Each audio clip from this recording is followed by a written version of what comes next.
Começando aí mais um quadro nosso, a ciência do exercício, né? A ciência do movimento aplicada à saúde. E sejam bem-vindos aí nessa noite que a gente vai falar sobre prescrição do exercício para a população idosa. Então, é uma temática muito importante para o personal trainer, principalmente o personal trainer que quer ser valorizado no mercado, porque a população idosa, né, pela evolução tecnológica, pela evolução da medicina, pela melhora do estilo de vida da população de uma forma geral, ela está envelhecendo cada vez mais. Isso não quer dizer com qualidade, né, mas a expectativa de vida da população idosa tem sido estendida por mais anos.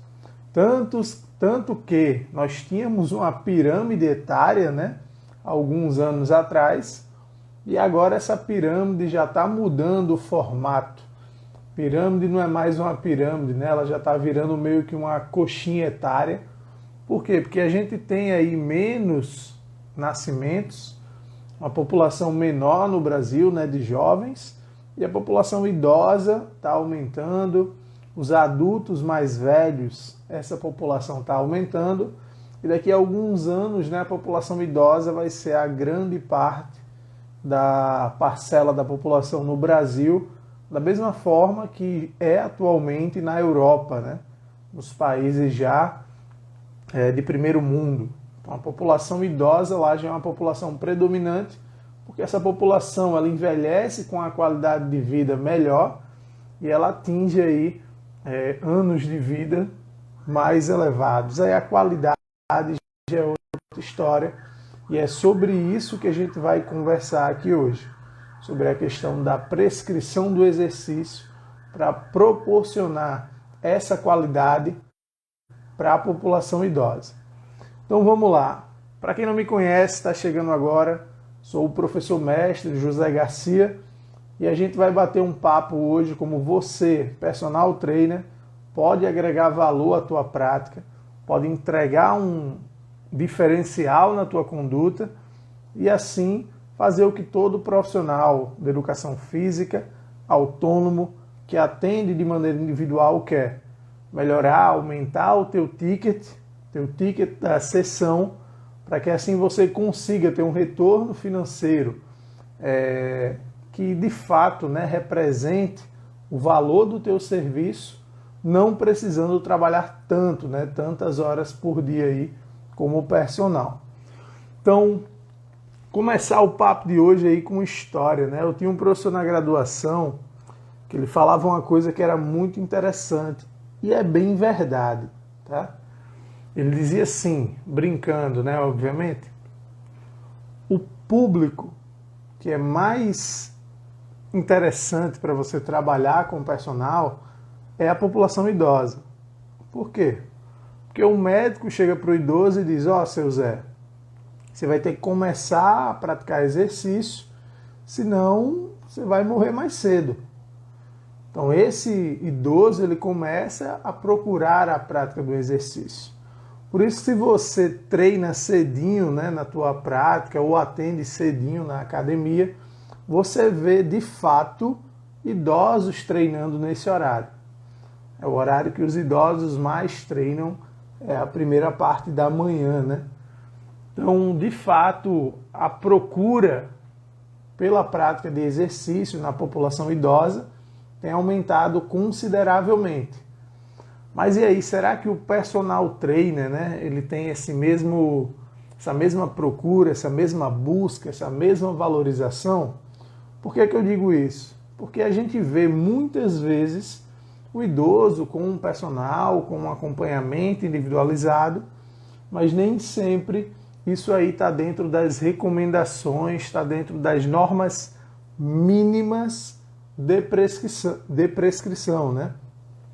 Algumas vezes o personal reclama que não é valorizado financeiramente, mas ele vai para o mercado, trabalha com idoso e faz mais do mesmo.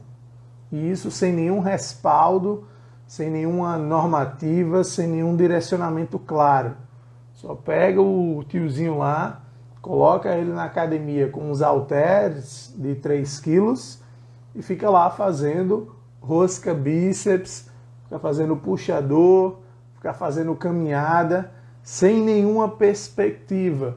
Por quê? Porque uma conduta de exercício séria, minimamente, ela tem que ter seu volume de treino, né, na parte do treino de força, quantificado, sua intensidade planejada. O treino cardiorrespiratório, ele tem que ter parâmetros fisiológicos ou mecânicos para estabelecer suas condutas. E a gente precisa de avaliações periódicas para corrigir as falhas e melhorar, né, e de fato identificar se o cliente ali, o paciente, está melhorando. Então, avaliações realmente funcionais, que tenham funcionalidade, que tenham aplicabilidade. Então, para começar, é por aí que a gente tem que fazer. Sobre a conduta de profissionais no Brasil que treinam idosos, a gente já conversou em outro momento, né? Em média, 12% dos profissionais de educação física hoje sabem prescrever treino pelas recomendações para idosos, treinos de musculação, e apenas 9% sabem prescrever o treino cardiorrespiratório para a população idosa. Então, na média, como a gente falou, apenas 10% dos profissionais de educação física estão aí habilitados, né, capacitados para acompanhar a população idosa. E aí, se você abrir e procurar no Google hoje recomendações, diretrizes de exercício para a população idosa, vocês vão lá encontrar uma recomendação dizendo que deve-se fazer de 8 a 10 exercícios para os principais grupos musculares, que o idoso vai lá fazer de 1 a 3 séries, que essas séries devem ter de 10 a 15 repetições e que o intervalo de recuperação entre as séries é de 1 a 2 minutos. Então, se você estava aqui para pegar uma informação útil, né, e simplesmente isso, essas são as recomendações. Mas se você quer valorizar a tua conduta, se você quer aumentar teu ticket de sessão, vamos continuar aqui no bate-papo. Porque beleza, se você souber essas informações mínimas que eu te passei sobre treino de força, você já está nos 12%, né? Naquele 1 a cada 10 profissionais que vão saber as recomendações. Só que lembrem, recomendações são a curva de normalidade, né? O que está dentro da média. É a receita de bolo para a gente não errar. Mas isso não quer dizer que a gente vai estar acertando de maneira individualizada com o idoso. Joia? Como é que eu vou poder agregar valor ao idoso? Agregar valor ao meu trabalho com o idoso. Como o meu professor da graduação falou, idoso é um público que vai procurar o personal trainer tão logo. Entretanto, não dê resultado para aquele idoso não, para você ver se ele vai continuar com você. Porque o idoso, ele é muito querido na maioria dos casos, mas se ele está ali investindo um valor e ele não vê um retorno, ele não vê resultado, ele não vai ficar despendendo o tempo dele investindo naquilo. Porque tem uma hora que o idoso ele vai perceber, eu não estou melhorando em nada. Eu não estou melhorando minha aptidão cardiorrespiratória, eu estou cheinho do mesmo jeito, eu canso do mesmo jeito subindo uma escada, eu continuo sem força para fazer minhas atividades de vida, eu ando tendo desequilíbrio. Então, se você está trabalhando com idoso e você não está melhorando esses aspectos da vida, né, os aspectos diários dele, você não está fazendo nada com o idoso. Então, você tem que gerar esse resultado. E como é que a gente começa a delimitar, né, a direcionar a nossa prática no atendimento para idoso?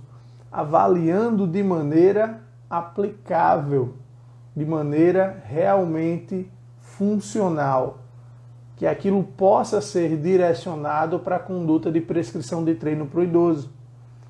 Por quê? Porque tem evidências mostrando o quê? Que numa sessão de treino, para que o idoso tenha resultado satisfatório, ele precisa fazer em média a melhor dose dentro de uma sessão de treino seriam 20 séries. 20 séries, Garcia, 20 séries na sessão.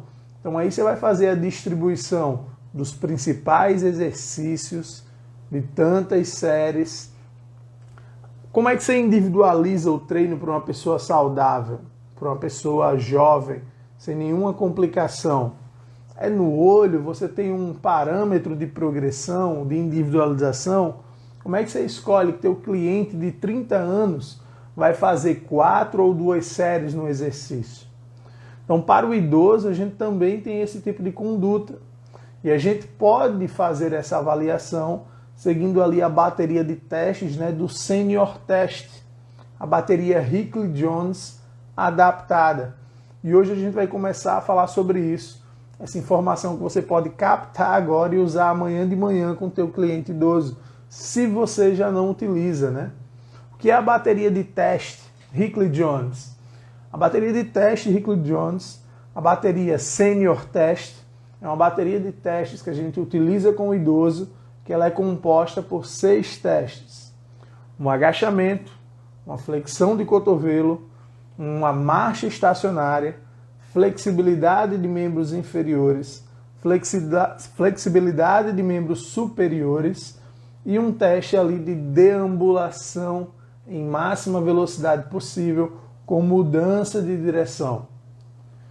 Então, com esses 6 testes, você vai conseguir analisar o resultado e agregar valor à tua prescrição para saber se você vai dar um enfoque maior em algum nicho, né, em alguma valência física. Por exemplo, vamos imaginar o idoso que ele vai começar fazendo esse primeiro teste aqui que eu vou mencionar, que é o teste de sentar e levantar em 30 segundos. É um teste bem simples. Você vai ter uma cadeira ali, né, um assento firme, um assento que não tenha suporte de braço para não atrapalhar. E aí você vai colocar o idoso de pé em frente a essa cadeira com os braços cruzados sobre o peito. O que é que o idoso vai ter que fazer?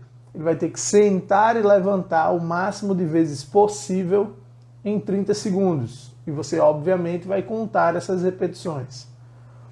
E aí, dado esse resultado, de acordo com a faixa etária do idoso, terá uma tabela de classificação que vai apresentar em percentis. Se esse idoso tiver ali até o percentil 25, ele está dentro de um nível fraco. Se esse idoso tiver ali de 25 a 50%, ele está num percentil regular. De 50 a 75%, ele está num percentil bom. De 75 a 90%, ele está num percentil muito bom e acima de 90% ele está excelente. Então, quando você analisa lá na tabelinha quantas repetições o idoso fez e a faixa etária dele, você vai saber a classificação. Então, professor, se eu fiz esse teste e o idoso apresentou um resultado baixo, um resultado ruim, membros inferiores terão que ser um foco do teu programa de treino. E isso é muito comum. Por quê? Porque idosos com o processo de envelhecimento, eles perdem muitos motoneurônios calibrosos para o segmento inferior. Idosos com o processo de envelhecimento, eles perdem muita fibra muscular de tipo 2, fibra de potência, de contração rápida, em comparação a jovens. Então tem estudo muito antigo que já mostra que há predominâncias de fibras tipo 1 em um quadríceps de um idoso, né, na coxa do idoso, e na coxa de um jovem, não é tão diferente. Mas quando se avalia as fibras tipo 2, isso é determinante, né? Essa diferença é muito grande. E aí a gente precisa considerar isso. Porque fibra de tipo 2, a gente melhora com alta intensidade e contrações vigorosas. O treininho lá, meia boca, que vai enganar o idoso por 3, 6 meses, não vai melhorar a capacidade de força de membros inferiores do idoso, certo? Então a gente vai ter ali o teste de flexão de cotovelo, que tem uma quilagem específica, né? Que a gente adapta um halter de 4 kg para o idoso do sexo masculino e o halter de 3 kg para a idosa de sexo feminino. Então é a mesma coisa, ele vai fazer uma flexão de cotovelo ali durante 30 segundos e vai ter essas repetições que a gente vai classificar. Então, comparando esses dois testes, eu vou saber, meu idoso ele está mais fraco, ele está num percentil mais baixo para membros superiores ou membros inferiores. Ah, meu idoso ele está apresentando aí um percentil 30 para membros inferiores e está apresentando um percentil 70 para membros superiores. Meu foco será membros inferiores. Então, naquela recomendação lá de 1 a 3 séries, meu exercício de membros inferiores terá 3 séries e meu exercício de membros superiores poderá ter 1 ou 2 séries. Porque meu foco naquela sessão, meu direcionamento, a melhora que eu vou causar na vida do idoso vai depender desse direcionamento. E aí no protocolo, né, do Senior Test, a gente tem um teste de marcha estacionária. É um teste que o idoso vai em marcha sem se deslocar, elevar o joelho até um ponto mais alto do que a distância média ali da coxa, né? E aí, nesse movimento repetitivo estacionário, a gente vai sustentá-lo por 2 minutos ou até que o idoso chegue à fadiga. E aí, da mesma forma, a gente vai ter uma tabelinha de classificação. O que é que esse teste vai avaliar? A capacidade cardiorrespiratória do idoso. Será que esse idoso está com condicionamento cardiorrespiratório ok, condicionamento cardiorrespiratório saudável? Isso vai depender do componente avaliado. E aí você vai saber se esse idoso está precisando de um enfoque de um trabalho mais na característica de força ou mais no componente cardiorrespiratório. E aí há o teste de sentar e alcançar, que o idoso senta na cadeira e tenta alcançar uma perna com a posição de flechinha nas mãos, né? Igual o banco de Wells, que ele avalia a flexibilidade de membros inferiores, sendo a flexibilidade uma das 4 valências de saúde, e o teste de alcançar atrás das costas, que avalia aí a flexibilidade de membros superiores. Então, se esses testes, obviamente, né, apresentarem diferenças, é a valência de flexibilidade que a gente vai ter que direcionar para um segmento ou outro segmento. E aí, no final, tem um teste que eu acho mais completo nessa bateria, né? Que é o teste de caminhada, né? O Time Up and Go, que é o teste de levantar e caminhar 2,5 metros, dar uma volta no cone e sentar novamente na cadeira. Por que eu acho um dos testes mais interessantes? Porque você avalia o idoso hoje, e aí você tem um parâmetro de força de membros inferiores, força de membros superiores, a aptidão cardiorrespiratória desse idoso e a capacidade de flexibilidade de membros inferiores e de membros superiores. E aí no teste de levantar e caminhar 2,5 metros, dar a volta no cone e retornar, né, o Time Up and Go, o que é que a gente vai estar avaliando? A gente avalia a força de membros inferiores desse idoso.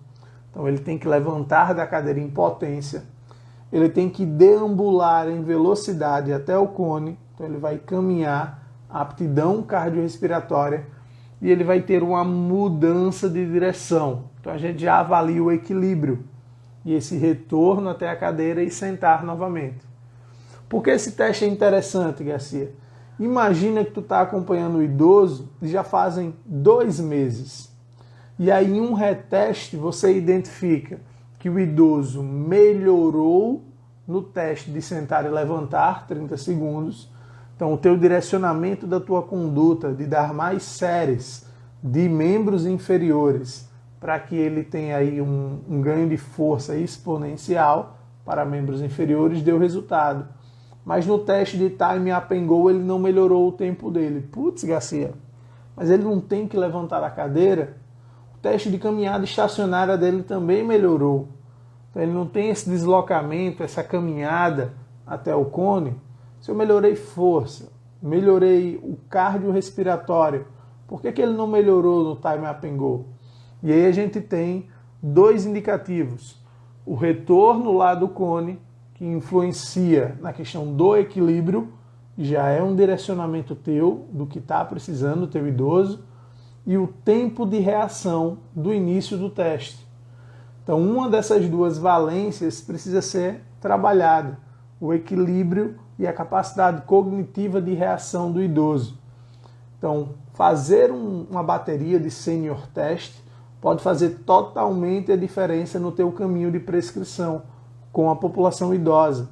Vai fazer você não prescrever no escuro, tá? Beleza, Garcia, isso já me norteou sobre como eu devo selecionar o enfoque do meu treinamento, seja para força de membros inferiores, seja para força de membros superiores, seja para capacidade cardiorrespiratória ou para capacidade de flexibilidade e o equilíbrio. Show! Isso vai agregar valor ao meu serviço quando eu trabalhar com idoso? Vai. Por quê? Eu acompanho idosos e idosos geralmente dizem: Garcia, você me acompanha, você me treina, você avalia isso e aquilo outro, mas aqui na academia a gente vinha, né, sozinho antes, e a gente vê alguns personagens, e aí esses personagens não fazem nada disso que você faz. Eu ia dizer metade, mas eu estaria mentindo, né? Eles fazem que os personagens chegam lá e aplicam o treino e pronto.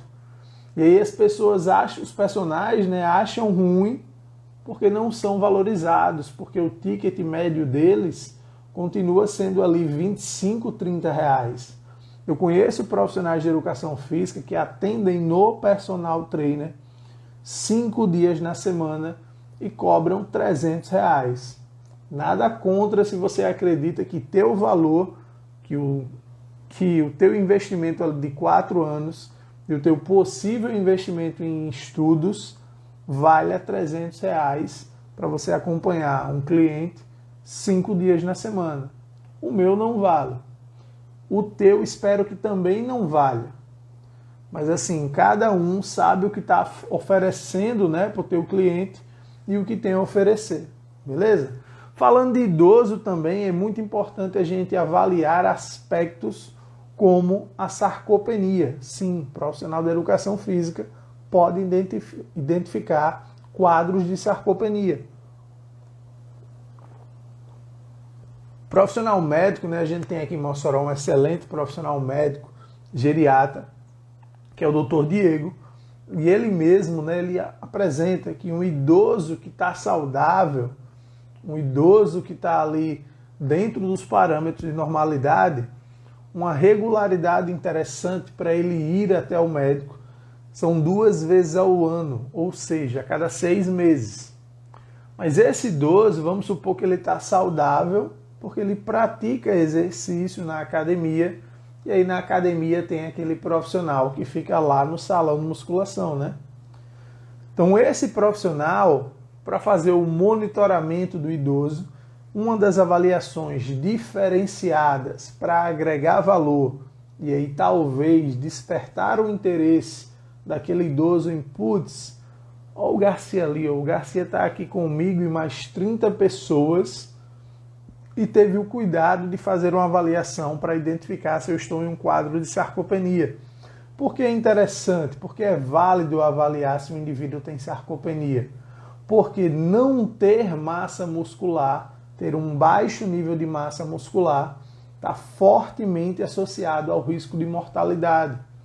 Então, o processo de catabolismo que o envelhecimento sedentário provoca aumenta em muito as chances de mortalidade, diminui muito a capacidade de exercício de uma pessoa, e a capacidade de exercício baixa mata mais do que quantos anos você foi fumante. Então, a capacidade de exercício é fundamental.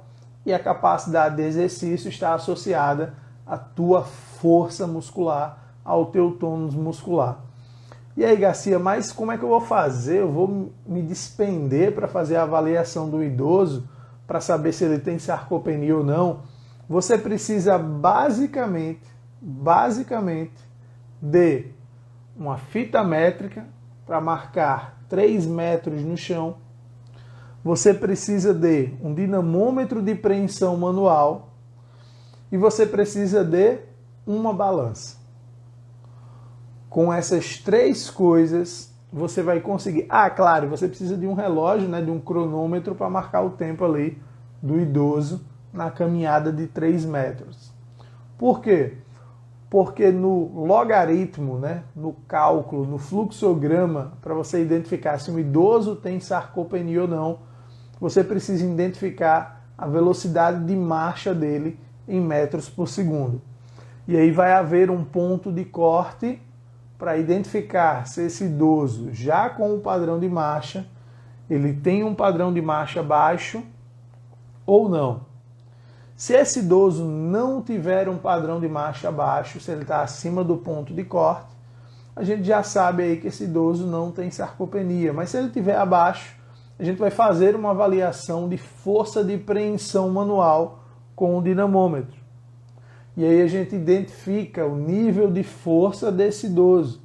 Se o idoso estiver acima desse nível de força do ponto de corte, que é diferente para homens e mulheres, esse idoso não tem sarcopenia. Mas se esse idoso estiver abaixo, a gente vai fazer a avaliação de massa muscular desse idoso. Quais dados eu preciso para identificar a massa muscular desse idoso? Apenas o peso dele, a idade dele e o gênero sexual. E a gente coloca numa equação e estima quanto de músculo esse idoso tem para a gente identificar se ele tem sarcopenia ou não. Identifiquei que o idoso tem sarcopenia. Esse cara tem que treinar de uma maneira diferenciada, direcionada, e ele tem que ser encaminhado por geriatra para fazer todo um acompanhamento ali, para mudar a rotina dele, para mudar a ingesta de proteínas dele e, obviamente, né, lhe contratar, porque você que identificou esse problema. Então, é assim que a gente agrega valor. É entregando o que ninguém mais entrega. Quantos idosos você vê com o personal fazendo avaliação da escala de Berg de equilíbrio? Ninguém faz isso. Então, como você quer sair de um R$300 para acompanhar um cliente 5 vezes na semana para R$800, R$900 atendendo um cliente 2 vezes na semana, entregando o que ninguém entrega, que você consegue isso. E as pessoas dizem, não é rentável trabalhar com um personal, você tem que trabalhar muito, você acorda muito cedo, você dorme muito tarde para viver de personal. Vai depender. Com quanto tu acha que tu vai viver bem? Com quanto que tu acha que é um valor realmente digno para você viver do personal trainer? Vou dar um exemplo, né? Não gosto nem de falar dessas coisas, mas vamos lá. O pessoal pode estar pensando, Garcia, você está falando isso, mas eu vejo nos seus stories. 5 horas você começa a atender já. Mas é porque eu tenho uma rotina acadêmica que começa às 7h30 da manhã, né, na docência, e na parte da tarde eu tenho uma rotina administrativa de coordenação de curso, né? E à noite é da minha família, né? Porque eu tenho um bebê, tenho um filho mais velho e tenho uma esposa. Então a gente tem que saber dividir as tarefas. E eu gosto de atender personal, né? Eu gosto de promover mudança na vida das pessoas. E aí a gente pensa, Garcia acabou de dizer que ele começa a docência às 7h30 da manhã. E aí Garcia, ele acabou de dizer que ele começa a atender 5 horas. Então Garcia, ele trabalha 2 horas por dia de personal, deve ser só hobby. É um hobby que gera uma renda extra de mais de R$3.000. Então, trabalhando 2 horas de personal, 2 horas por dia, eu consigo ter um retorno financeiro de mais de R$3.000. Então é o que vocês querem para vocês e o que vocês entregam a mais para conseguir isso. Então é isso que a gente tem que pensar quando a gente quer ser diferente. Por exemplo, vou avaliar o idoso, vou começar a trabalhar com a população idosa agora, e aí eu preciso saber se o idoso ele tem depressão. Vou encaminhar ele para um psicólogo. O idoso está ali dizendo que vai me pagar para eu acompanhar ele 2 vezes na semana, R$800, R$900, R$600. E eu vou dizer, não, você tem que ir em outro profissional antes, para eu saber se o senhor tem depressão. Enquanto tem avaliações que a gente consegue identificar quadros de depressão, não é diagnosticar, tá? A gente não é psicólogo, a gente não é psiquiatra, mas a gente consegue, por testes validados, testes de depressão, identificar se o nosso paciente idoso ele tem depressão, se ele tem ali um quadro de declínio cognitivo, se ele é um idoso frágil. Então a gente consegue avaliar isso, a gente consegue entregar mais do que apenas um 3 de 10, seu Zé. Faz aqui 3 de 10 com esse halter de 3 quilos. E por que isso é importante? Porque o idoso ele só vai te valorizar igualmente, né, com outros profissionais de saúde e financeiramente, que não sejamos hipócritas, é o que a gente almeja. O idoso só vai te valorizar nesse sentido quando você começar a entregar algo a ele. Quando você entrega resultados. Quando você chega para um idoso e ele diz para você assim: pô, Garcia, ontem aconteceu uma coisa que eu nem lembro a última vez que isso aconteceu. E o que foi que aconteceu? Eu consegui vestir uma calça em pé, sem sentar. Poxa, para você pode parecer uma coisa banal, mas para um idoso que nos últimos anos não tem a autonomia de vestir uma calça em pé, sem precisar sentar, sem precisar se apoiar em algum lugar, isso é uma coisa fenomenal. Eu lembro até hoje, assim que eu cheguei em Mossoró, no período pré-coleta de dados ali, né, pré-intervenção do mestrado, que eu treinei Dona Raimunda, ainda tinha um tempo antes do mestrado, né, e eu atendia vários clientes. E um deles era a Dona Raimunda. E aí, Dona Raimunda, quando eu conheci ela, Dona Raimunda só sentava e se levantava segurando nas coisas. Com 6 semanas, Dona Raimunda estava fazendo séries de 15 repetições em potência, sentando e levantando do banco. Dona Raimunda caía regularmente, tinha um alto risco de queda. Tinha caído 3 semanas antes de começar o personal comigo. E aí, Dona Raimunda fazia agachamento com potência agora. Dona Raimunda, quando saía fazendo check-up nos médicos, terminava ali a consulta, ela dizia: ó, doutor, e olha o que eu sei fazer agora. E começava a agachar na cadeira e os doutores ficavam bestos, porque Dona Raimunda tinha 87 anos, com histórico de queda. Era uma idosa frágil antes de começar. E aí, infelizmente, né, o aumento de demandas, né, do período de mestrado, a gente teve que encerrar o trabalho. Mas é esse tipo de diferencial que você tem que entregar para a vida do idoso. É devolver a autonomia dele. É trabalhar em um nível que ninguém trabalha. Outro exemplo prático da minha conduta é eu começar a atender agora uma idosa fragilizada, debilitada, de 97 anos, que atualmente não consegue levantar sem ajuda nenhuma. Minha meta é fazer Dona Francisca ficar de pé sozinha. E isso é que muda vidas. Isso que agrega valor. Isso que faz você sair de uma hora aula de 20 conto, de 20 reais, para uma hora aula de 70, 80 reais. E é direcionando condutas assim, entregando mais do que os outros entregam. Lembrem, apenas 1 a cada 10 profissionais sabem a receita de bolo de prescrever para idoso. Aqui a gente conversou sobre como direcionar a conduta, qual exercício eu vou dar aquele ênfase de 3 séries e qual eu vou ficar em 1 a 2 séries lá da recomendação.